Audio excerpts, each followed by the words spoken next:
என்ன sir cinema பார்க்குற மாதிரி? சினிமா தான் அன்னைக்கு. இந்த நார்த் சைடு போனோம், ஜல்னான்னு ஒரு ஊர். அந்த ஸ்டேஷன்ல எங்க பேட்ச்மேட் ஒருத்தர் ஓடி வரோம். 60-70 பேருமா கையில உருட்டு கட்டையோட. சீரியஸான இஷ்யூ. டமால் டிமில் சத்தம் அடிக்கிறாங்க காலேஜ் பசங்க, எங்க பசங்க.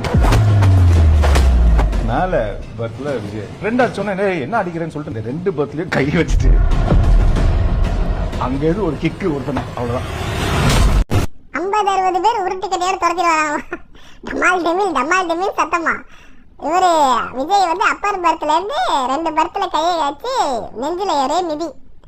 இப்ப வரைக்கும் 17 வயசா. 17 வயசு விஜய் எப்படி இருப்பாரு தெரியுமா? இவர்தான் 50-60 பேர் உருட்டு கட்டையோட ஏற்றி நடிப்பாராம். என்னடா சொல்றது இவங்கெல்லாம்? ஏதாவது பேசுனா கேச வேற போட்டு தொலைகிறாயே. அரசு பதவியா என்ன கேட்டு வாங்கிக்கோயா. படுத்தாத சின்ன பகுதியை நிறுத்துக்கிறா. யாராவது ஸ்டாப் பண்ண சின்ன பகுதியை.